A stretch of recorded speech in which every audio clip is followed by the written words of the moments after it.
राम राम राम राम राम राम राम राम राम नारायण नारायण। ये चैव सात्विका भावा राजसास्तामसाश्च ये मत्त एवेति तान् विद्धि न त्वहं तेषु ते मयि। 12वां श्लोक।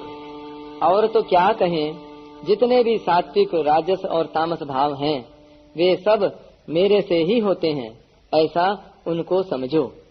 पर मैं उनमें और वे मेरे में नहीं हैं। व्याख्या। ये चैव सात्विका भावा राजसास तामसाश्च ये जो सात्विक राजस और तामस भाव हैं अर्थात गुण पदार्थ और क्रिया हैं वे भी मेरे से ही उत्पन्न होते हैं। इसका तात्पर्य यह हुआ कि सृष्टि मात्र में जो कुछ हो रहा है मूल में सबका आश्रय आधार और प्रकाशक भगवान ही हैं, अर्थात सब भगवान से ही सत्ता स्फूर्ति पाते हैं। सात्विक राजस और तामस भाव भगवान से ही होते हैं, इसलिए इनमें जो कुछ विलक्षणता दिखती है वह सब भगवान की ही है। अतः मनुष्य की दृष्टि भगवान की तरफ ही जानी चाहिए, सात्विक आदि भावों की तरफ नहीं। यदि उसकी दृष्टि भगवान की तरफ जाएगी तो वह मुक्त हो जाएगा, और यदि उसकी दृष्टि सात्विक आदि भावों की तरफ जाएगी तो वह बंध जाएगा। सात्विक राजस और तामस इन भावों के अतिरिक्त अर्थात गुण पदार्थ और क्रिया मात्र के अतिरिक्त कोई भाव है ही नहीं। ये सभी भगवत स्वरूप ही हैं।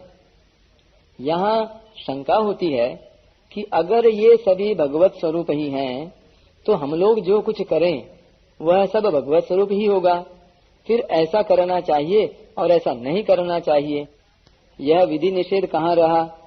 इसका समाधान यह है कि मनुष्य मात्र सुख चाहता है, दुख नहीं चाहता। अनुकूल परिस्थिति विहित कर्मों का फल है और प्रतिकूल परिस्थिति निषिद्ध कर्मों का फल है। इसलिए कहा जाता है कि विहित कर्म करो और निषिद्ध कर्म मत करो। अगर निषिद्ध को भगवत स्वरूप मानकर करोगे तो भगवान दुखों और नरकों के रूप में प्रकट होंगे। जो अशुभ कर्मों की उपासना करता है उसके सामने भगवान अशुभ रूप से ही प्रकट होते हैं, क्योंकि दुख और नरक भी तो भगवान के ही स्वरूप हैं। जहाँ करने और न करने की बात होती है वहीं विधि और निषेध लागू होता है। अतः वहाँ विहित ही करना चाहिए, निषिद्ध नहीं करना चाहिए। परंतु जहाँ मानने और जानने की बात होती है वहाँ परमात्मा को ही मानना चाहिए और अपने को अथवा संसार को जानना चाहिए। जहाँ मानने की बात है वहाँ परमात्मा को ही मानकर उनके मिलने की उत्कंठा बढ़ानी चाहिए। उनको प्राप्त और प्रसन्न करने के लिए उनकी आज्ञा का पालन करना चाहिए तथा उनकी आज्ञा और सिद्धांतों के विरुद्ध कार्य नहीं करना चाहिए। भगवान की आज्ञा के विरुद्ध कार्य करेंगे तो उनको प्रसन्नता कैसे होगी और विरुद्ध कार्य करने वाले को उनकी प्राप्ति कैसे होगी। जैसे किसी मनुष्य के मन के विरुद्ध काम करने से वह राजी कैसे होगा और प्रेम से कैसे मिलेगा। जहाँ जानने की बात है वहाँ संसार को जानना चाहिए। जो उत्पत्ति विनाशशील है, सदा साथ रहने वाला नहीं है, वह अपना नहीं है और अपने लिए भी नहीं है, ऐसा जानकर उससे संबंध विच्छेद करना चाहिए। उसमें कामना ममता आसक्ति नहीं करनी चाहिए। उसका महत्व हृदय से उठा देना चाहिए। इससे सत तत्व प्रत्यक्ष हो जाएगा और जानना पूर्ण हो जाएगा।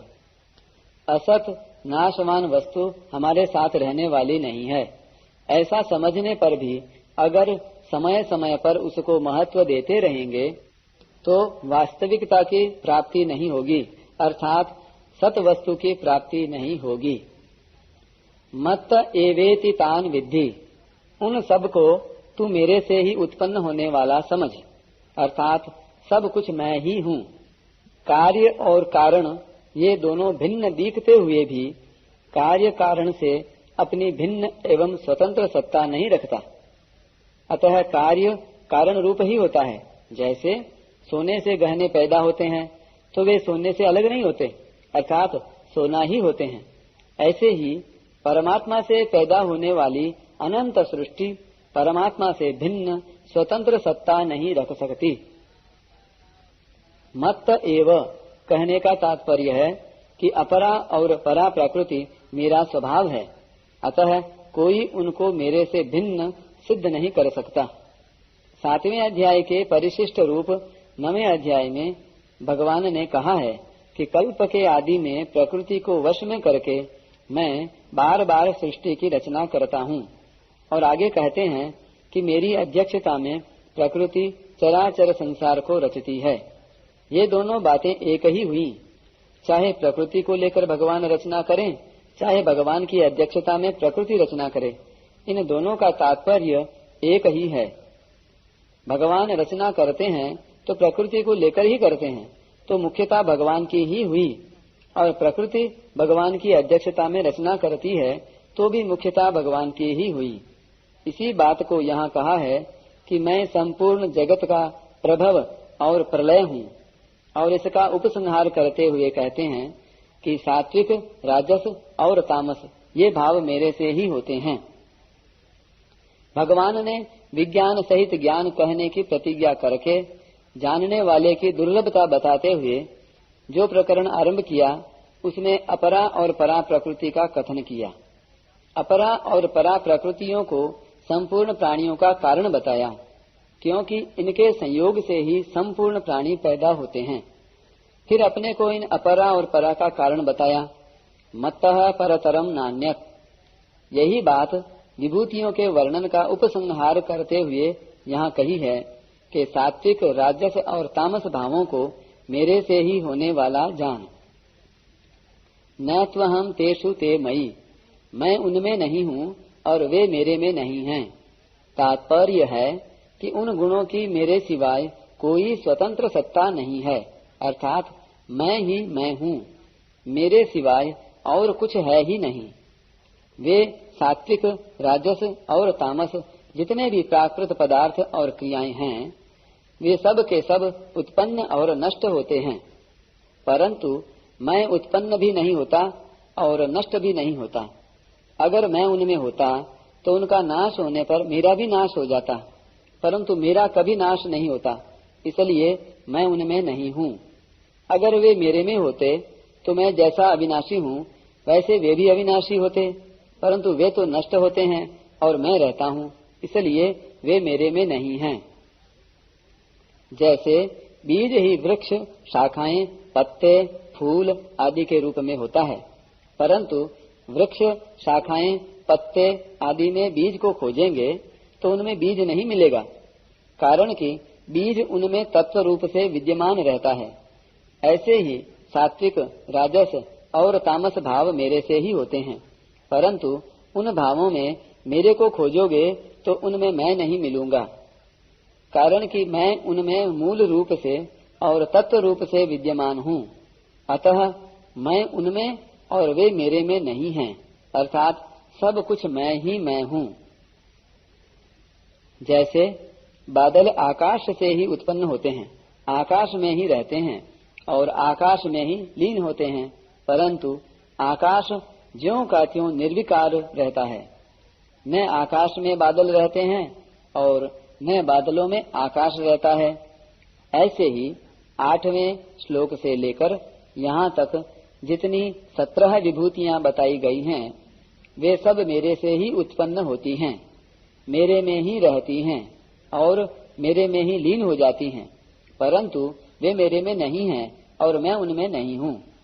मेरे सिवाय उनकी स्वतंत्र सत्ता नहीं है। इस दृष्टि से सब कुछ मैं ही हूँ। तात्पर्य यह हुआ कि भगवान के सिवाय जितने सात्विक, राजस और तामस भाव अर्थात प्राकृत पदार्थ और क्रियाएं दिखाई देती हैं, उनकी सत्ता मानकर और उनको महत्ता देकर ये मनुष्य उनमें फंस रहे हैं। अतः भगवान उन मनुष्यों का लक्ष्य इधर कराते हैं कि इन सब पदार्थों और क्रियाओं में सत्ता और महत्ता मेरी ही है।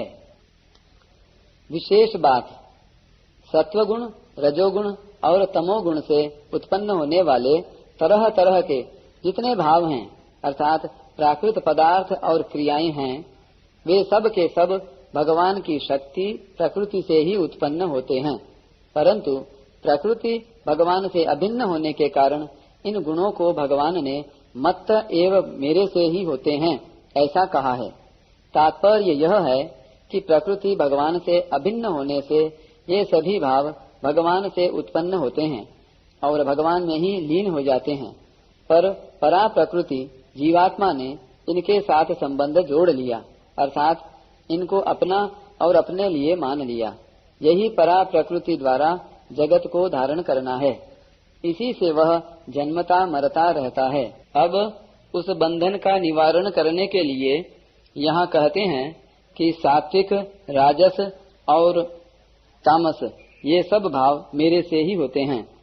इसी रीति से 10वें अध्याय में कहा है, भवन्ति भावा भूतानाम मत्त एव पृथक विदाः, अर्थात प्राणियों के ये अलग अलग प्रकार वाले 20 भाव मेरे से ही उत्पन्न होते हैं और अहम सर्वस्य प्रभवो मत्तः सर्वं प्रवर्तते, अर्थात सबका प्रभव मैं हूँ और सब मेरे से प्रवृत्त होते हैं।